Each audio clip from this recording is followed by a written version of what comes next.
Here's a quick tutorial for adding SKUs to your store. There is no SKU here. This is my open Shopify store.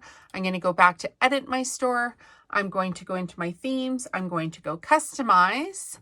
Once I've got customize open, I am going to select a product I can add this code to. So maybe click on it twice. Once it comes up, you've got your product information. Scroll down to the bottom. You can add a block. You can call it custom liquid. Drag your custom liquid block up underneath your title. There it goes. Open up the block and then add this code. The actual code that I'm using, I will put it on my website if anybody needs it. You can head on over to my website. This only works for products that don't have variants. So if this is a single product, this is the code that you can use to create a SKU. So we're going to save it.